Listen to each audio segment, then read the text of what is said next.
Hello, मैं कुमार आनंद आप लोगों का हमारी प्यारी सी यूट्यूब चैनल कॉन्सेप्ट वाला इंग्लिश में स्वागत करता हूं। हम लोगों की आज की प्रोनाउन की एक्सरसाइज नंबर 13 क्लास होने वाली है। 12 क्लास हम लोग कर चुके हैं प्रोनाउन प्रैक्टिस की और यह हम लोगों की एक्सरसाइज नंबर 13 होने वाली है। और यहाँ से आपको स्पॉटिंग एरर के कुछ टॉपिक्स करवाए जाएंगे। अभी तक हम लोगों ने करेक्ट द फॉलोइंग सेंटेंसेस, कुछ फिल इन द ब्लैंक्स, इस प्रकार के कुछ टॉपिक्स हम लोगों ने प्रोनाउन से जुड़ा हुआ कर लिया है। लेकिन अब आगे की जो कुछ क्लासेस हैं वो स्पॉटिंग एरर पर बेस्ड होगी, जो कॉम्पिटिटिव एग्जाम्स में सबसे ज़्यादा पूछे जाते हैं। और कॉम्पिटिटिव एग्जाम्स में इसी प्रकार के एरर्स पूछ देते, इसी को हम लोग स्पॉटिंग एरर कहिए या ABCDE करके जो कॉलम बना रहा था कि किस सेंटेंस के किस पार्ट में गलती है, इसका हमें बखूबी ध्यान रखना पड़ता है। तो एक एक करके सारे सेंटेंस को हम लोग पढ़ना स्टार्ट करते हैं और एरर ढूंढना शुरू करते हैं। फर्स्ट क्वेश्चन है, the board of directors want the facilities of car and accommodation और इटसेल्फ। सॉरी, यहां फॉर लिखा जाएगा, फॉर इटसेल्फ। अब यहां सोचने वाली बात है कि एरर कहां है। तो एरर ढूंढने के लिए एक बात का हम लोग ध्यान रखते हैं, जब यहां कहा गया द बोर्ड ऑफ डायरेक्टर्स, तो यहां ऑफ प्रीपोजिशन के बाद डायरेक्टर क्या है? ऑब्जेक्ट। ऑफ प्रीपोजिशन है, प्रीपोजिशन के बाद जो डायरेक्टर्स वर्ड आया हुआ है यह इज एन ऑब्जेक्ट, एक प्रकार का ऑब्जेक्ट है। तो सब्जेक्ट कौन बन रहा है? The board. और द बोर्ड याद रखिएगा यह एक कलेक्टिव नाउन है। The board is a collective noun. अब कलेक्टिव नाउन का प्रोनाउन से क्या रिलेशन है उस बात को हम लोग समझ लेते हैं। कलेक्टिव नाउन यदि एक ग्रुप के रूप में फॉर्म करता है, मतलब एक यूनाइटेड फॉर्म है, तब तो उसके लिए हम लोग इट प्रोनाउन का यूज करते हैं। कौन सा प्रोनाउन? It pronoun. लेकिन कलेक्टिव नाउन यदि डिवाइडेड फॉर्म में आ जाता है तो वैसे सिचुएशन में हम उसके लिए प्रोनाउन दे का यूज करते हैं। अब इसको कैसे समझें? एक family is a collective noun. Family is a word that belongs to collective noun. If family is united, in this sense we have to use the pronoun it for family. But in the other sense, when family is not united, it is divided, there are lots of quarrel between among them. तो आपको जो ध्यान रखना पड़ता है, जब उनके बीच लड़ाइयाँ हो रही हैं या किसी वजह से उनमें बिखराव आ गया है, डिसीजन जो यूनाइटेड लेना था वो डिवाइडेड होकर लिया जा रहा है, तो उनके लिए प्रोनाउन हम लोग किसका यूज करते हैं? दे का। कहने का सेंस हुआ, ध्यान रखिएगा, कलेक्टिव नाउन। आपसे पूछा जाएगा यूनाइटेड है, क्या है? यूनाइटेड, तो इसके लिए इट चाहिए। और डिवाइडेड है तो इसके लिए हम लोग प्रोनाउन किसका यूज कर लेते हैं? दे का यूज कर लेते हैं। अब यहां सोचने वाली बात यह आती है कि यहां पर कलेक्टिव नाउन जो है वह यूनाइटेड के फॉर्म में है या डिवाइडेड के फॉर्म में है। तो इसके लिए जरा सेंटेंस को फिर से समझते हैं और पढ़ते हैं। कहा गया द बोर्ड ऑफ डायरेक्टर्स, कि जो डायरेक्टर्स का बोर्ड है, मतलब वहां उस बोर्ड में एक से ज्यादा डायरेक्टर्स होंगे, एक से ज्यादा पर्सन होंगे। वांट द फैसिलिटीज, वो फैसिलिटीज चाहते हैं। फैसिलिटी में किस चीज का चाहते हैं? तो वो कार चाहते हैं और अकोमोडेशन, रहने की व्यवस्था चाहते हैं। अच्छा मुझे एक बताइए, बोर्ड ऑफ डायरेक्टर्स में मान के चलते हैं कि 5 मेंबर्स हैं। कितने मेंबर्स हैं? 5 मेंबर्स। तो 5 मेंबर्स में कार जो है और जो अकोमोडेशन मिलेगा वह पांचों के लिए एक ही आएगा कि पांचों को अलग अलग मिलेगा? 5 मेंबर है तो फर्स्ट मेंबर को भी कार चाहिए, अकोमोडेशन चाहिए, सेकंड को भी चाहिए, थर्ड, फोर्थ, फिफ्थ, सबको अलग अलग चाहिए। ऐसा नहीं होगा कि पांचों के लिए एक ही कार आएगी, ठीक है इसी में सब रहो, इसी रूम में सब रहो, ऐसी व्यवस्था होने वाली नहीं। पांचों को अलग अलग चाहिए। यानी यहां जो फैसिलिटी है वह डिवाइडेड फॉर्म में है। इसका मतलब हुआ जो कलेक्टिव नाउन बोर्ड आया हुआ है is in the divided form, not in United form. और यदि ये डिवाइडेड फॉर्म में है तो यह कलेक्टिव नाउन क्या हो जाएगा? प्लुरल। और प्लुरल के लिए किसका यूज करते हैं? दे के लिए। अब सोचिए यहां पर जो इटसेल्फ यूज किया गया ये क्या हो जाएगा? गलत। यानी यहां इटसेल्फ को काट दिया जाएगा और आंसर हम लोगों को लिखना पड़ेगा इटसेल्फ की जगह देमसेल्व्स, क्योंकि दे का क्या होता है? देमसेल्व्स। तो एरर हुआ आप लोगों का सेंटेंस नंबर डी में। एरर किस में हुआ? डी में हुआ। नेक्स्ट क्वेश्चन में आते हैं। Every teacher and every student of this school is determined to do their best for the benefit of all. अब यहां कहा गया every teacher and every student of this school is determined, मतलब उन्होंने निश्चय किए हुए रहते हैं, ध्यान रखेगा, to do their best for the benefit of all, कि सबों की बेनिफिट के लिए वो सबसे ज्यादा अपना बेहतर योगदान देंगे। अब यहां क्या बात है कि एवरी टीचर और एवरी स्टूडेंट ऑफ प्रीपोजिशन है, प्रीपोजिशन के बाद दिस स्कूल क्या हो जाएगा, ऑब्जेक्ट।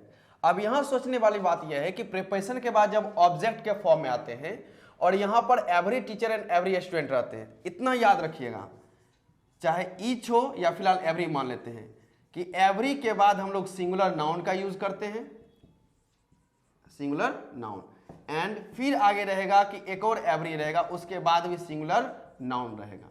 तो ऐसे सिचुएशन हम लोग जो पॉजिटिव एडजेक्टिव लगाने का काम करते हैं वो बाद वाला नजदीक वाले के अनुसार जाते हैं। इसका रीजन मैंने पहले दिया हुआ है कि जैसे हर एक लड़का और हर एक लड़की बेहतर प्रयास कर रही हैं, तो बाद वाले का इंपैक्ट क्या आता है, ज्यादा आता है। अब यहां सोचिए स्टूडेंट है, स्टूडेंट यहां पर क्या है, सिंगुलर है, सिंगुलर है।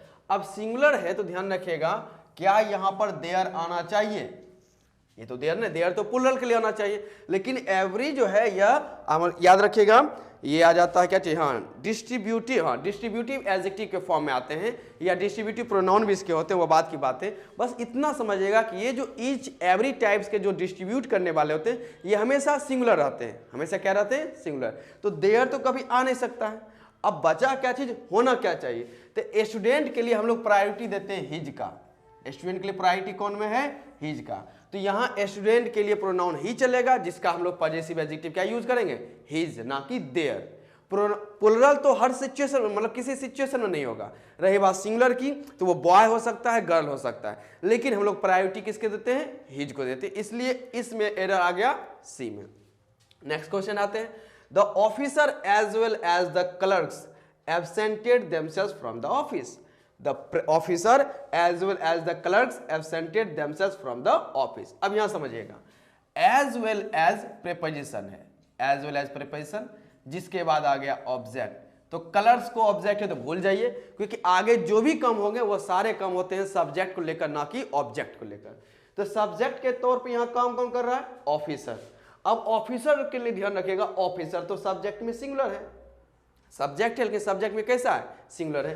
तो एक मिनट सोच के देखिए, क्या सिंगुलर के लिए हम लोग यहां पर देमसेल्फ का यूज कर सकते हैं, सिंगुलर के लिए तो नहीं, देमसेल्व्स प्लूरल के लिए यूज किया जाता है। और ऑफिसर जो हम लोगों का यहाँ सब्जेक्ट बना है वो क्या है, सिंगुलर है, और सिंगुलर है तो हमें वर्ब भी कैसा यूज करना पड़ेगा, सिंगुलर। तो यहां से देमसेल्फ कटेगा और ऑफिसर के लिए प्रोनाउन चलेगा ही, और ही का ध्यान रखेगा रिफ्लेक्सिव प्रोनाउन देमसेल्फ ना होकर क्या होता है, हिमसेल्फ।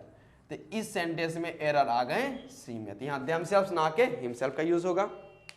नेक्स्ट क्वेश्चन में आते हैं, कहा गया है इसमें, हाँ there were 5 active workers and 3 lazy one in the factory.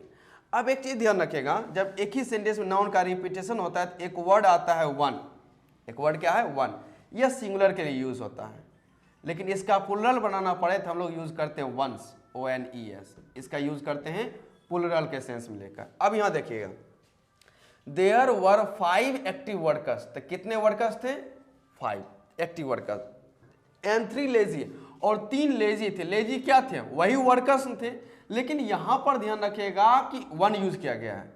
3 के बाद हमें चाहिए प्लूरल, 3 के बाद क्या होता है, प्लूरल, जैसे 3 boys, 3 eggs, 3 match boxes, 3 classrooms, okay, 3 persons. तो यहां पर जो भी नाउन आना चाहिए था उन्हें उसको आना था प्लूरल, लेकिन यहां पर आ गया सिंगुलर।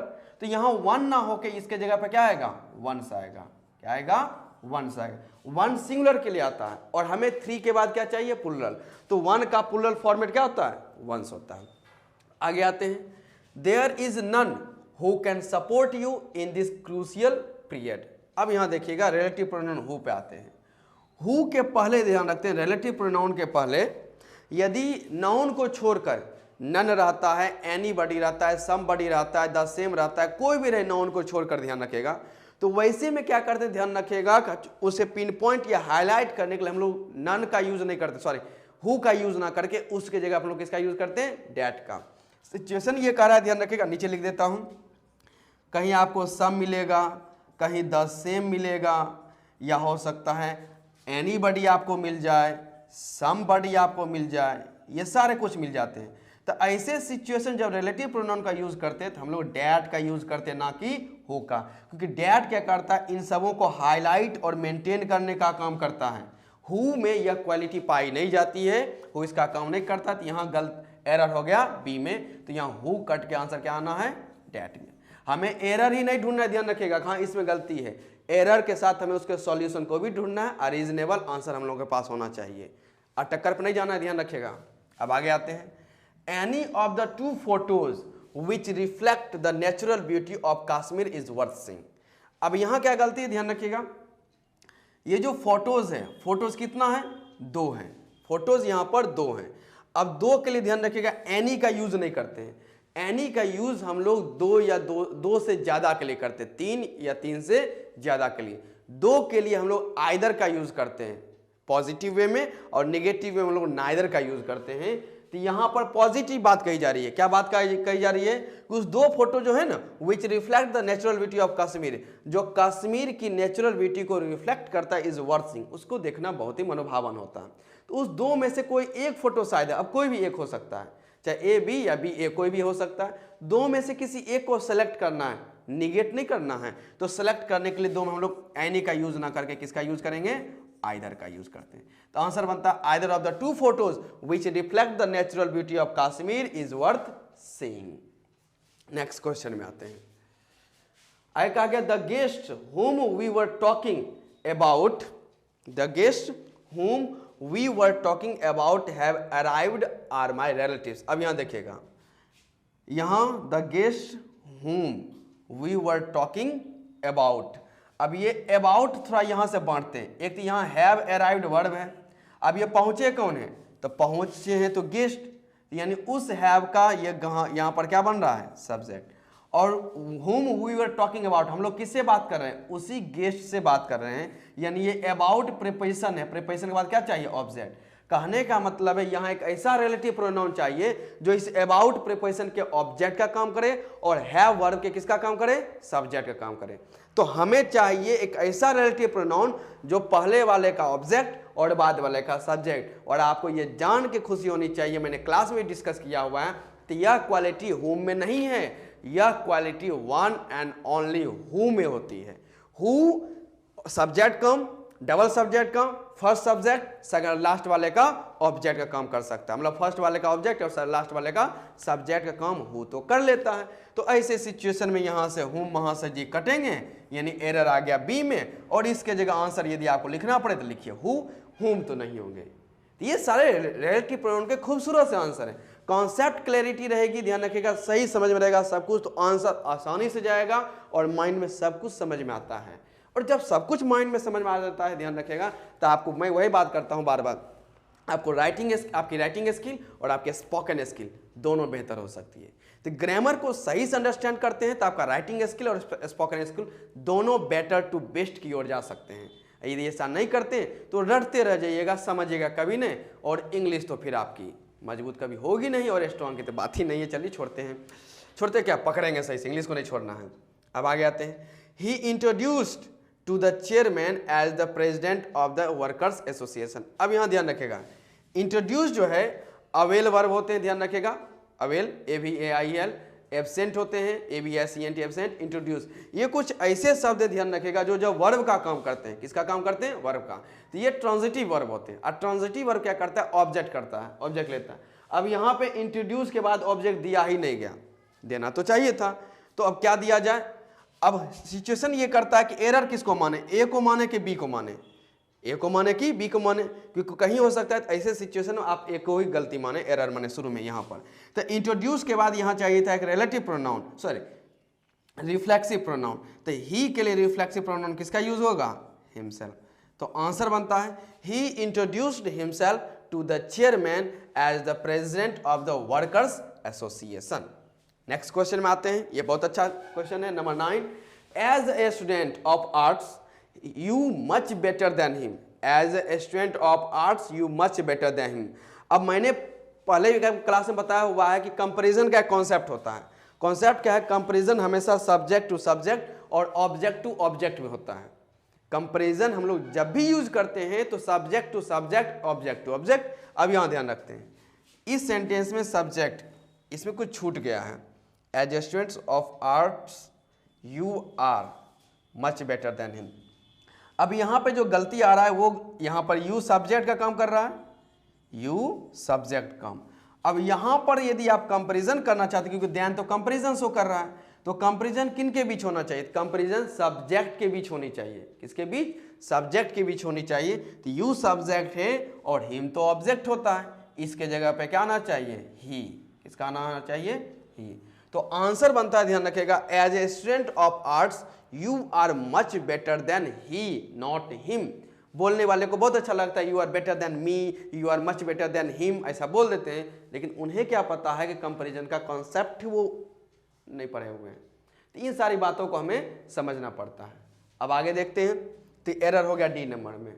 अब आप लोगों का, हम लोगों का लास्ट क्वेश्चन है 10। He hates everybody and everything who reminds him of his blunder. Of his blunder कुछ छूट गया, ऑफ हिज ब्लंडर, ऐसे ठीक भी है, कोई दिक्कत नहीं है। फिर से क्वेश्चन पढ़ते हैं। He hates everybody and everything who reminds him of his blunder. अब यहां देखते हैं, रिलेटिव प्रोनाउन यूज किया गया हु का।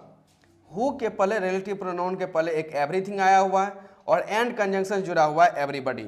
एवरीबॉडी हम लोग जानते हैं पर्सन के लिए आ जाता है और एवरीथिंग आ जाता है नॉन लिविंग के लिए, मतलब थिंग के लिए आप कर सकते हैं, थिंग के लिए। अब यहाँ रिलेटिव प्रोनाउन के तौर पर एक ऐसा प्रोनाउन चाहिए, ध्यान, रिलेटिव प्रोनाउन जो पर्सन के साथ यानी लिविंग और नॉन लिविंग दोनों को मेंटेन करे, लिविंग और नॉन लिविंग दोनों को मेंटेन करे। और हु तो सिर्फ लिविंग को मेंटेन करता है, ये नॉन लिविंग के लिए आ ही नहीं रहा है। तो यहाँ पर तो इसका आना गलत हो जाएगा, क्योंकि हमें एक वर्ड चाहिए जो लिविंग की भी बात करे और नॉन लिविंग की बात करे। तो ऐसे सिचुएशन में एक ही प्रोनाउन आता है, वो प्रोनाउन आता है डैट। क्या है? डैट। रिलेटिव प्रोनाउन डैट का यूज करते हैं। तो यहाँ से हु कटेंगे, एरर आ गया, ध्यान रखिएगा, सेंटेंस के बी नंबर में, और यहाँ पर क्या हो जाएगा? डैट। तो आंसर बनता है he hates everybody and everything that reminds him of his blunder. बात समझे? तो ये टोटल हम लोगों के एक्सरसाइज नंबर 13 के 10 क्वेश्चंस हुए स्पॉटिंग एरर। कॉन्सेप्ट की क्लैरिटी, तो आपको प्रोनाउन की एक एक क्वेश्चन चाहे कितनी डिफिकल्ट होगा, और आने वाला टाइम हम लोग देखेंगे कि बड़े बड़े पैराग्राफ में हम प्रोनाउन के एरर को ढूंढते चलेंगे। समझ गए? तो आज क्लास के लिए इतना ही। एक्सरसाइज नंबर 14 भी अब आगे करेंगे, जो भी स्पॉटिंग एरर का ही मैं रखने वाला हूं। तब तक के लिए अपने सेहत का ख्याल रखिए, छोटों को प्यार दें, बड़ों का सम्मान करें, और गलती, छोटों से यदि गलतियां होती हैं तो उन्हें माफ़ करते जाएं। उन्हें ज़्यादा डांटने की कोई ज़रूरत नहीं है। हम लोग समझदार हैं, तो छोटों को संभाल कर रखना है, ना कि उन्हें किसी गलत रास्ते पर भेज देना है। कि गुस्से में, अक्सर गुस्से में बच्चे क्या करते हैं? गलत डिसीजन ले लेते हैं। बच्चे क्या, कोई भी गुस्से में हर एक इंसान गलत डिसीजन ले लेता है, सही डिसीजन कभी वो ले नहीं पाता है। बात समझे? तो ऐसे इन्हीं सारी बातों के साथ क्लास को समाप्त करते हैं। अब मिलते हैं अगले क्लास में। तब तक के लिए take care and love you so much.